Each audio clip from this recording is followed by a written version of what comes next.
libertades. Vamos a hablar con un colega, Luis Rosales, que muy amablemente cuando lo convocamos nos atiende. Luis, además, seguramente va a ser candidato, no sé, no le quiero poner el sayo si él no lo dice, pero seguramente ya lo debe haber dicho en estas elecciones. Y bueno, le vamos a hacer varias consultas. Hola Luis, ¿cómo andás? Maximiliano Lecky te saluda. ¿Cómo te va? Feliz año.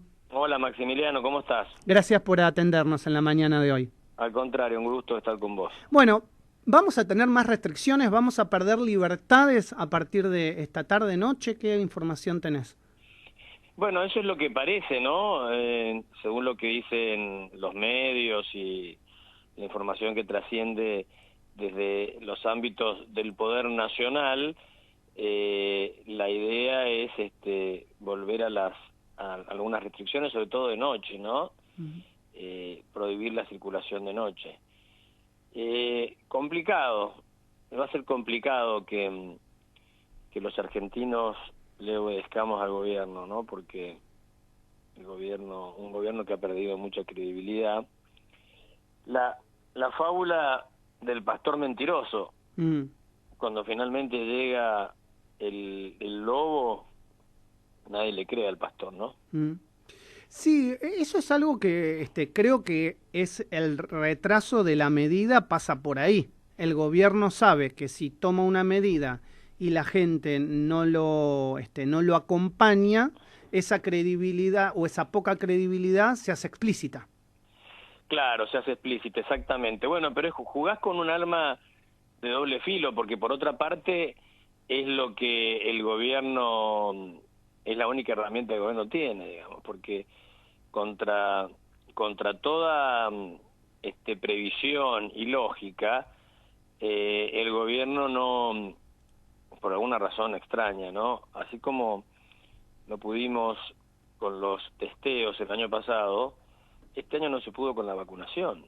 Es decir, es muy extraño, porque vos fijate que son las dos únicas herramientas modernas que te permiten combatir una pandemia con algún criterio distinto, un poco más moderno, al que utilizaban los venecianos en el siglo XIV. Viste que la cuarentena, las restricciones, la prohibición de circular, eran las medidas típicas de la Europa de las pestes. Exacto. De las pestes que tantas veces hemos visto, ¿no? Que se transmitían generalmente por la llegada de los barcos, en este caso a Venecia, ¿no?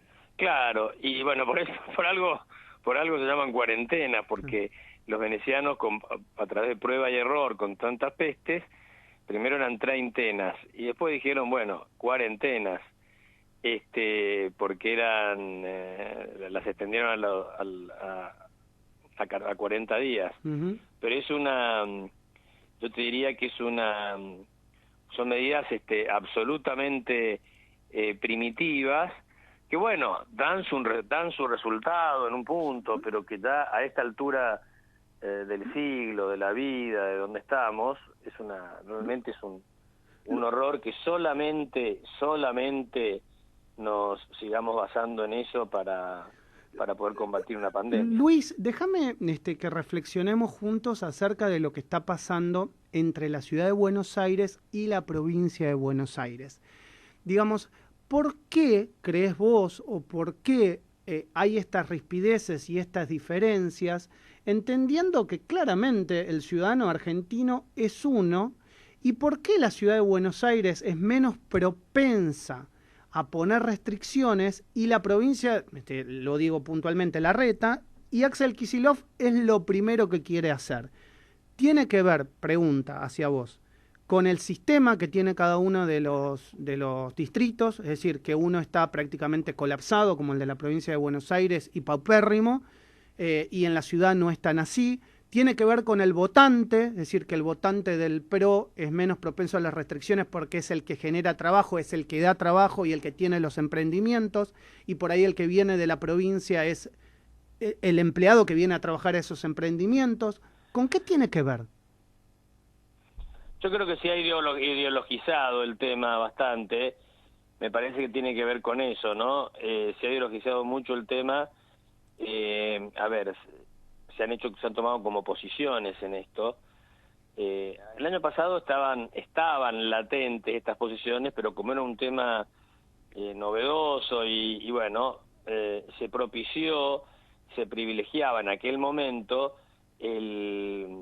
yo te diría la coincidencia. ¿Te acordás que éramos muy pocos los que estábamos enfrente? Parecíamos unos marcianos, los que decíamos cuidado, que en el mundo no está pasando esto, cuidado, que en general el sentido común te indicaría otra cosa, etcétera, etcétera, etcétera. Éramos marcianos, porque la gente de Juntos por el Cambio se alineaba rápidamente con el jefe de gobierno porteño, que a su vez se alineaba con el presidente. Sí. Eso no tenemos que olvidarnos. Sí. Ahora hay como, ya a esta altura, con todo todo el agua que ha corrido bajo el puente, uno puede distinguir una cuestión de otra, y en general hay como dos posiciones, te diría. Y el gobierno de la ciudad tímidamente sostiene una posición crítica a la del gobierno nacional. Entonces, yo te diría que hay seguramente criterios epidemiológicos y científicos detrás de una u otra postura, pero está todo teñido de una pulseada ideológica, una pulseada partidaria, te diría así. Sí. Es lo que uno ve, lamentablemente es lo que uno ve. Y en base a eso, hablando de pulseada política e ideológica, bueno, vos fuiste candidato a vicepresidente junto a José Luis Espert. ¿Tenés en claro, tenés definido que vas a ser candidato en estas elecciones? ¿Querés hacerlo? ¿Cómo lo venís viendo ahora que ya tenés un tiempo metido en la política? No, todavía no tengo claro. Yo estoy ayudando a que se conforme un espacio distinto obviamente al kirchnerismo y a Cambiemos. Cuesta mucho porque la campaña negativa, sobre todo de los propios liberales que están con Cambiemos, por diferentes razones, sobre todo en las redes, ¿no? Es muy grande, no se puede entender esto. Es una elección legislativa, no pasaría nada con que Espert sea diputado y Milei fuera diputado.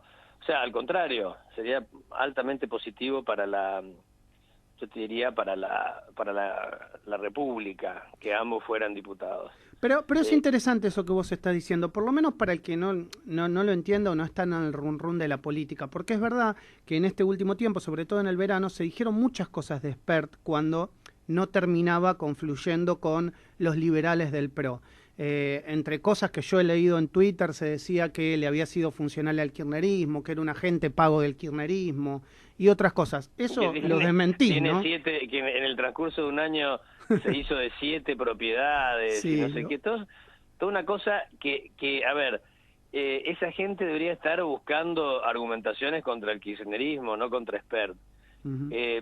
Espert va a ser extremadamente, mucho mejor diputado que el 9º, 8º diputado que entra por la lista de Juntos por el Cambio, un hombre, una mujer, probablemente el radicalismo, que después en el Congreso vota disciplinadamente, muchas veces por coincidencia ideológica con el kirchnerismo, lo hemos visto en la ley de alquileres y un montón de temas.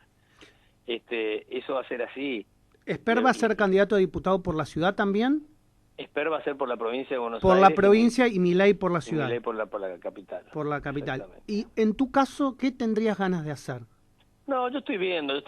Yo soy mendocino, podría presentarme por Mendoza, tengo domicilio en Capital Federal, podría ser legislador de la ciudad aquí en Capital. Lo estoy viendo donde mejor le convenga al proyecto.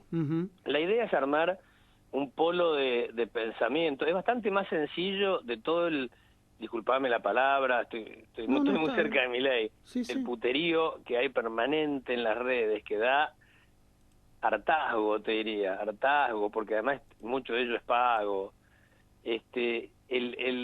La cuestión es mucho más sencilla. La idea es tratar de armar un polo de pensamiento claro, que acá suena extraño, extremista, pero que en el mundo es del sentido común, es lo que se aplica todos los días, que permita que ya sea por voto propio o porque la oposición decide alguna vez ganarle de verdad al populismo, pero no ganarle en las elecciones solamente como se lo logra hacer de vez en cuando, sino ganarle la batalla cultural, dar vuelta a la página y dejar al populismo atrás como lo han hecho tantos otros países del mundo, la mayoría, y entonces se decide a tomar una agenda de verdad, una agenda con criterio, con coherencia, y entonces para eso estamos nosotros. Bien. Nosotros vamos a sacar muchos votos en estas elecciones. Sí, y después, sí, después nos van a necesitar los unos y los otros. Las encuestas son buenas. Ayer lo hablaba con Milei, encuestas que puedan llegar a rozar el 15%, conformando una tercera fuerza en estas provincias que se podrían presentar, ¿no? Ciudad de Buenos Aires, provincia de Buenos Aires y, bueno, tal vez, no sé, vamos a ver si lo definís por Mendoza. Pero te quiero consultar. Ayer Milei me dijo algo que me pareció súper interesante y varias de las personas que estaban escuchando ya decía que pase la página. Él me dijo, si yo llego a ser diputado, no voy a hacer lo que toda la vida dije que no iba a hacer, es decir, vivir de la política y arrogarme cosas de la política. Voy a donar mi sueldo, pero donar, y me explicó cómo. Me dijo, yo no quiero cobrar, pero no puedo, porque la Cámara me dice que sí o sí tengo que percibir. Entonces, mientras yo presento un proyecto de ley donde lo puedo hacer honorífico, como debería ser el cargo de un diputado, es decir, sin cobrar, lo voy a rifar. Voy a ver si abro una página, lo rifo. Y ya la gente me empezó a decir, bueno, ¿dónde me anoto? Qué grande. ¿Qué harías vos, Luis? Qué grande. Bueno, esas son las ideas de Javier. Javier siempre es muy creativo y muy ingenioso en sus ideas. Ahora, hay tanto por hacer, tantas cosas hay que modificar en Argentina, tantas leyes nuevas, tantas leyes hay que derogar, más que leyes nuevas a sancionar. Así que yo te diría que estamos en un momento más que interesante. Si yo te digo, así te apuro a priori, ¿cuál sería una de las leyes o uno de los ejes que vos utilizarías como candidato o en tu campaña? No, bueno, lo tenemos muy claro, es decir, hay que modificar toda la legislación vinculada a las leyes laborales para que la Argentina vuelva a ser competitiva, todo lo que tenga que ver con abrir nuestra economía para que los productos, los bienes y servicios en Argentina cuesten lo mismo que en el resto del mundo. Luis, sin tapujo, reforma laboral para dar más trabajo. Sí, exactamente. Hay bajar la carga. 6 millones de trabajadores en negro. Es muy, muy interesante lo que estás diciendo. A veces cuando uno discute con alguien de la izquierda, o argumenta con alguien de la izquierda para sacar la palabra discusión, te dice, pero vos no podés tocarle el sueldo al trabajador, siempre achicás por lo más chico, y en realidad acá vos no estás hablando del sueldo neto, estás hablando de la carga, es decir, todo lo que conlleva alrededor del sueldo. Claro, exactamente. Sí, son infinidad de componentes, Pero bueno, es toda yo diría una revolución de pensamiento lo que se puede hacer. Bien. Luis, te agradezco como siempre estar a disposición cuando te convoco desde mi programa, desde el arranque, desde Radio Sónica. Te mando un abrazo grande. Todo lo contrario, un gran gusto. Y espero que volvamos a hablar bien entrada la campaña. Un gran abrazo. Gusto. Un abrazo. Luis Rosales, periodista, colega, y además, bueno, todavía no me dijo si va a ser candidato. Sí me dijo que Esper va a ser candidato en la provincia de Buenos Aires y que Milei va a ser en la ciudad. Que él está pensando si va a ser candidato a legislador de la ciudad o candidato en la provincia de Mendoza. Veremos. El arranque en su tercer programa de este año, de este ciclo, ya empieza a tirarte títulos y te va definiendo y delineando los candidatos.